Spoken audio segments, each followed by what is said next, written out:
Welcome to Flames of Freedom, Episode 7, Troubled Times, a docudrama based on actual historical events, brought to you by Lance Toland Entertainment. In the previous episode, Samuel and Rebecca's boys are becoming more and more disillusioned with life in London, mirroring Rebecca's own disappointments with the decision to start a new life in England and her growing disenchantment with Judaism. Mamey, are you not coming to Shabbat services with Papa, Esther, and me? No, you three go. Mamey, it's been weeks since you joined us. It's enough that I light candles on Friday night and say the prayers. Besides, I can't understand a word they are saying. So what's the point of sitting there for over 2 hours watching the men? Are the boys going? No, Mamai. What difference does it make what Moses and Daniel do? It means so much to Papa when we're there. You know, I used to love attending Catholic Mass with your Papa. We'd sit in the back where no one could see us and hold hands. But here, I'm banished to the balcony. Plus, I get no pleasure or solace from the liturgy. At least in Portugal, I could receive communion with the men, and I could understand the Latin prayers. It felt like I mattered. Here, not so much. It's just different customs, Mamey. It takes time. It's been over 3 years. That's plenty of time. And nothing has changed, at least for me. But I'm glad you are going for Papa. Now, leave me to my knitting. You know, Mamai, knitting is prohibited on Shabbat. Yes, I'm well aware. But I have been knitting for over 50 years on the Sabbath, and God has yet to strike me down. So I will continue to knit. Now go. You can say a prayer for my soul. Just leave me in peace. And tell Papa I just needed to rest.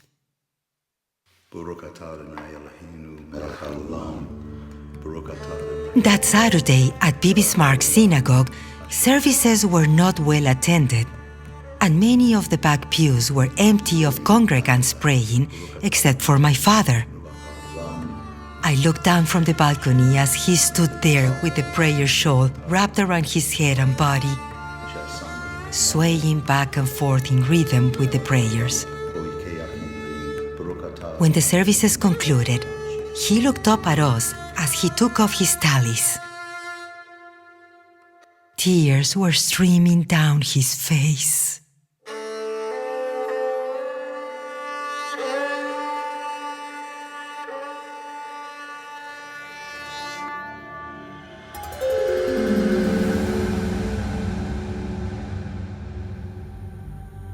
I could not have imagined things becoming much worse.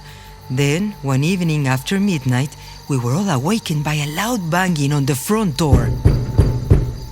I got up and found my parents in their nightclothes standing in the hallway. Zipporah, stay here. I will see what this is all about. Open up immediately! Open up, I say, in the name of Chief Constable James Whitmore. Open the door or we'll break it down. What do they want? I have no idea, but they are demanding we open the door immediately. At this hour? Who can it be? I don't know. Just stay calm. Samuel, be careful. Don't worry. It must be a mistake. Remember, this is not Lisbon. Who is it? Constable Henry Lawson with the London Constabulary. What is it you want at this late hour? We have a warrant for the arrest of Mr. Moses Nunes. What has he done to deserve this? Sir, it's about what he has not done. He owes Mr. Richard Oldsworth a sum of £78, 12 shillings. For what? Sir, I am not privileged to know the nature of the debt. I am just charged to carry out his arrest. Let us see this warrant. Rebecca, please let me handle this. No one takes my son to jail without proof. Now, show us the warrant. Rebecca, see that Moses is awakened and dressed at once. Mamai, don't let them take me, please. What have you done? Nothing. Moses, this is not time for lies. What have you done? It's just a small gambling debt, Mamai. I promised I would pay it back, but I fell behind. You did what? You lost good money playing card games? It's not what it seems, Mamai. After everything your father has sacrificed to give you a better life, you go and do this. Mamai, please understand. Oh, I understand. Get your clothes on now. Your father and I will straighten this out, but I don't want to hear another word. Now dress and join your papa at the front door. My mother shut the door. Leaning against it, she attempted to quell her panic and anger before joining my father back in the living room. He's getting dressed and will be here in a minute. Where are you taking him? Marshalsea Prison, sir. These men are here to take you to prison. How could you be so foolish? Papa, Not another word. I can't stomach any more of your filthy lies. Are you Moses Nunes? yes. Your ends, sir. How do we find him? You can inquire at the prison's front gate. Have a good evening, and sorry to wake you at this late hour, sir. Good evening, miss.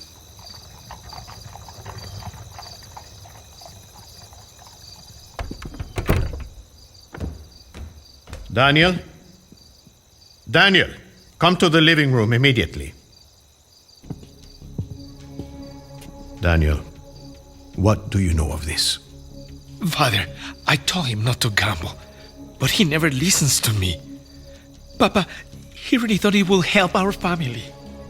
To help the family? Papa, just listen.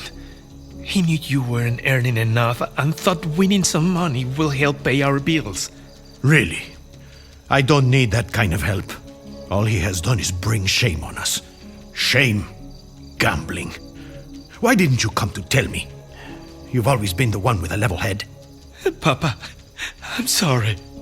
I didn't know what to say or do. He went from losing just a little and kept trying to win it back to get even. I begged him to stop, but by then he was in too deep. I'm so sorry. Come here, son. Daniel, that's enough.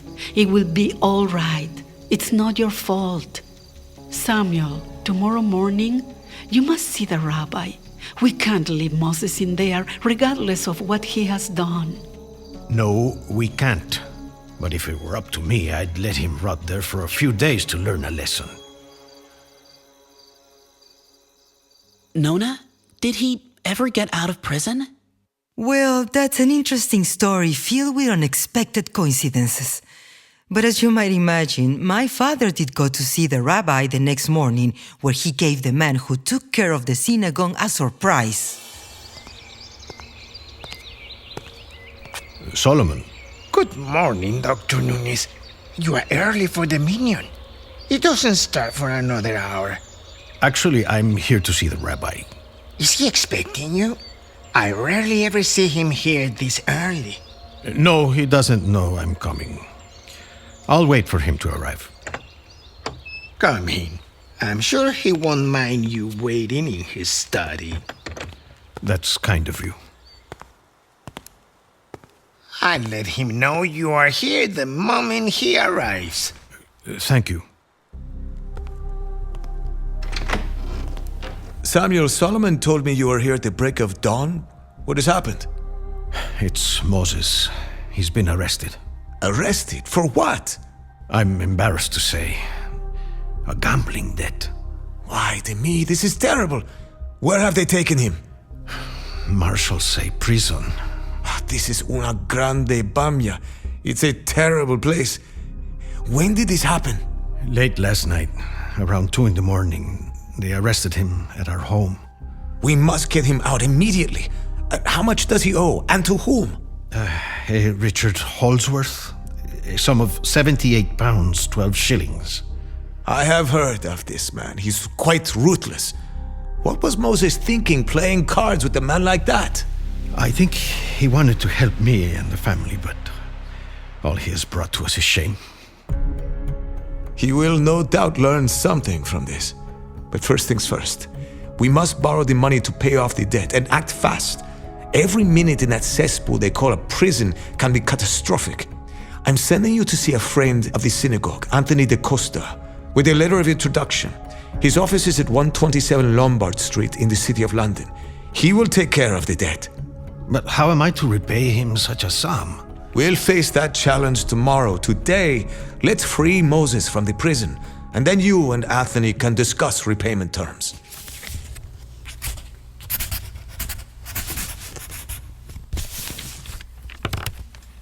Here. I don't know what to say or how to thank you. Samuel, you repay this community every day you care for our sick, who have nothing to give you in return. Don't trouble yourself worrying about this. Now go. Time is of the essence. My father left the rabbi's study and found a carriage to take him into the City of London. He arrived at 127 Lombard Street, feeling more trepidation standing there than when he first met the King of Portugal. There, above the ornate door, at the top of the stairs, was a sign with gold lettering, Anthony da Costa, Esquire.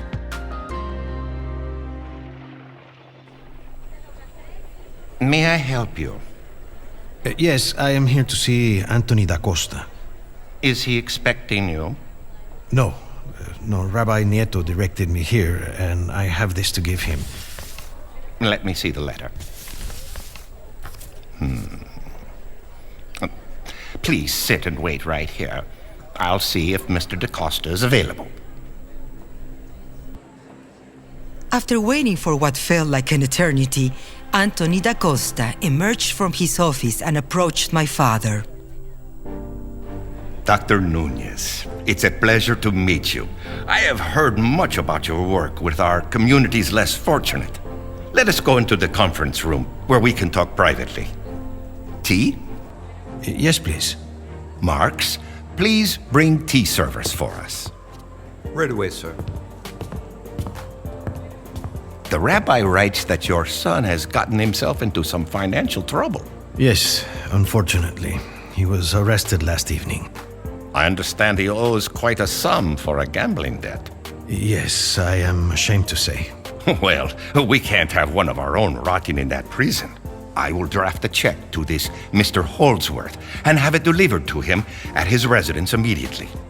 Unfortunately, your son is not the first in our Jewish community to be taken advantage of by this man. Hopefully, we can get him released by tomorrow. I am most appreciative, but I must be truthful with you. I have no idea how I can repay you such a sum. Let's not worry about that this morning. God has been very generous to me and my family. Consider it a long-term loan for now. Perhaps someday you can return the favor to me, or perhaps help someone else in need. I can't thank you enough. It is my honor to help. Marks, take this note from the rabbi and have Ezekiel draft a check in this amount to Mr. Richard Holdsworth, and have him deliver it to his residence on Bishopsgate Arcade. He'll know where it is. Yes, sir. And please close the door as you leave. Of course, sir. Word has it that you were the physician to the king in Lisbon.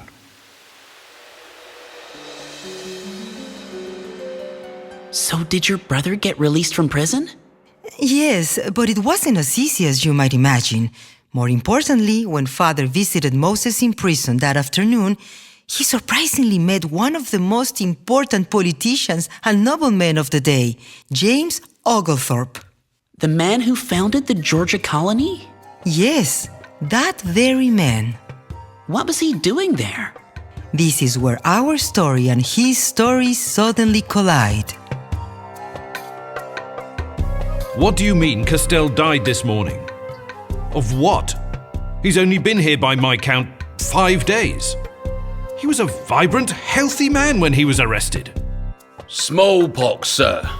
Did your men throw him into a cell with infected inmates? Sir, he couldn't pay for his own cell. He had no money. We put him where deadbeat indigent inmates sleep. So you're telling me he couldn't properly bribe your men, so you gave him a death sentence? Where is his body? It wasn't us that killed him, sir. It was a disease. Disease? The disease is a pitiful excuse.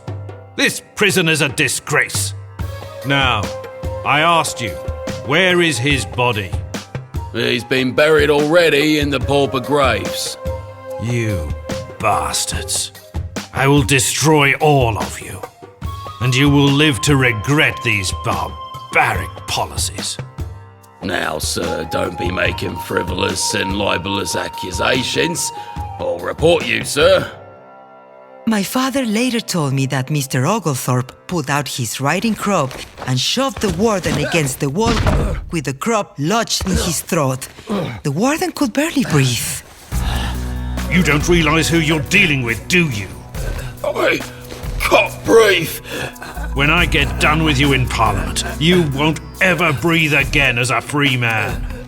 I'll see that you rot in your own excrement in a cell unworthy of a rat.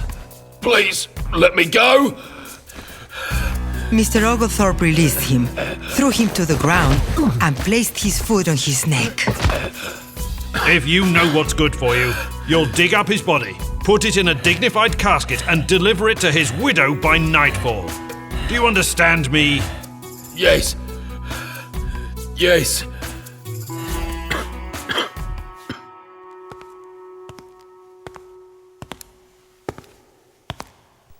Sir, I have come to see my son. Your son? Who is he? What's his name? Moses Nunez, sir. The Jew who was brought in last evening. Yes, sir. He is to have no visitors until his debts are accounted for. They are being paid as we speak. That may be so, but arresting and jailing your son has already incurred further debt. If you wish to visit him today, that will cost you 10 shillings. My father stood just inches from the warden and stared at him indignantly. Very well. Here are your 10 shillings. Now, may I see my son? By the time we release him tomorrow, provided his debt is paid as you claim, he will have incurred even more expenses, Jew. At least another £1. That's outrageous. Do you want to see him or not? That's the way things work here. Very well. Here's your £1. Higgins, take this Jew to cell 8 to visit Moses Nunez.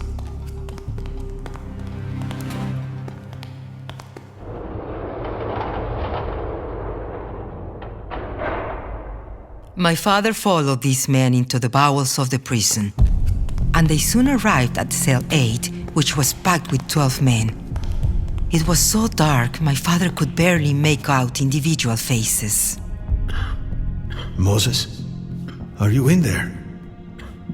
Papa, you came. My father was shocked, and he took Moses' hand.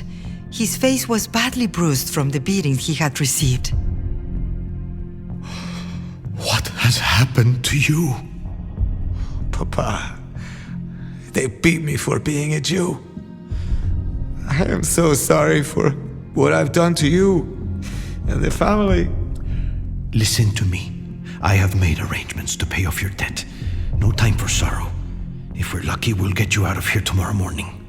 Papa, please, don't make me spend another night in here with these men. Please. Please. What would it take to get my son his own cell? Sir, I regret to say that only our best inmates have their own cells. And what does it take to become a best inmate? £1? The jailer shook his head. £2? Once again, he shook his head. £3 is all I have on me. The jailer smiled and extended his hand. My father handed him the coins, and the jailer unlocked the door and motioned to Moses to come out. He relocked the cell and, with his head, motioned them down the hall until they arrived at a row of empty cells. He opened one of the doors and shoved Moses in, locking it behind him. Papa, thank you. I promise I'll never gamble again. I'll see you in the morning, Moses. get some rest. We can talk more tomorrow. And Moses. Yes, Papa? Your mother wants you to know that we forgive you.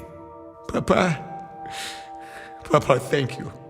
Now, get some rest. I thought James Oglethorpe was a member of the landed gentry, a true Englishman. What was he doing in that prison? A member of the landed gentry that he was. And as you'll see, he soon became famous for leading the charge against debtor prisons. For that, families like ours were eternally grateful. But he also had a reputation for having a fiery temper. My father once told me that he killed a man. He killed a man? Indeed. One night, Mr. Oglethorpe and several of his young companions had been drinking at a pub near the Docklands. Another party of young men sitting at a nearby table had become quite rowdy. One recognized Oglethorpe.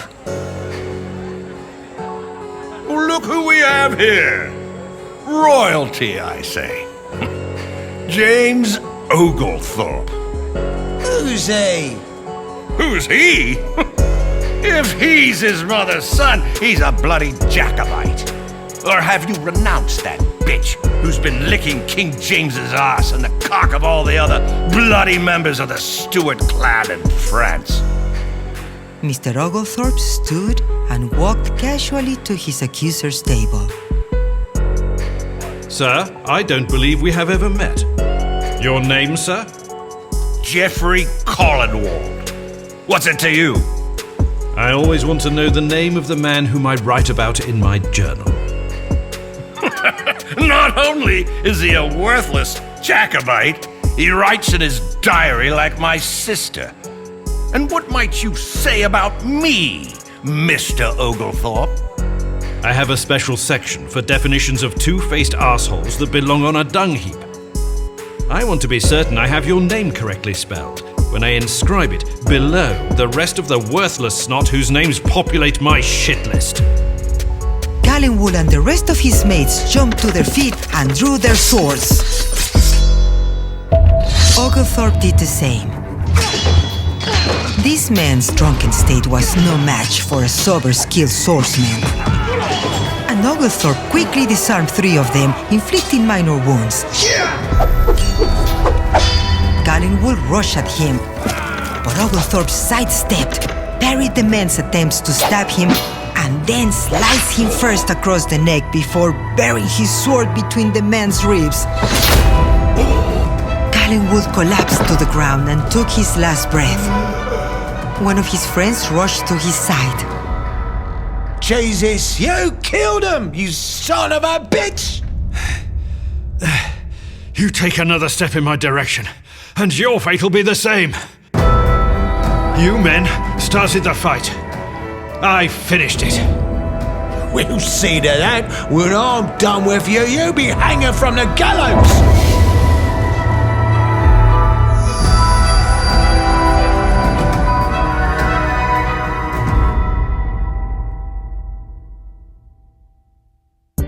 This is the conclusion of Episode 7 of Flames of Freedom. Written by Richard Stone. Produced and directed by Mark Simon at Q-Tone Productions. Audio engineering, original music, and sound design by David Wilson. Executive producer Lance Toland. Special thanks to our ensemble cast. Tzipora, played by Angelina Santana. Benjamin, played by Jamie Tressellian. Samuel Nunez, played by Juan Pablo Gamboa. Rebecca Nunez, played by Gabriela Lopetegui. James Oglethorpe, played by Ian Russell. Additional roles played by Brad Davidorf, Francois Clemenceau, and Barry Stoltz. Thanks to Rabbi Saul Rubin, whose assistance throughout the development of this series was invaluable, and for their guidance and support of this project from its early inception. Special thanks to Rabbi Robert Haas of Congregation Mikveh Israel in Savannah, Georgia. Rabbi Rachel Bregman of Temple Beth Tefillah in Brunswick, Georgia. Rabbi Shalom Morris of Beavis Marks Synagogue in London, England. And Lord Peter Levine of London City, England. And the Jewish Heritage Alliance for their support. This has been a production of Lance Toland Entertainment. Copyright 2024. All rights reserved. Flames of Freedom is a docudrama based on actual historical events. To learn more about this story, the actors, and the backstory of its production, join in on the conversation on Facebook at Flames of Freedom or at flamesoffreedom.net.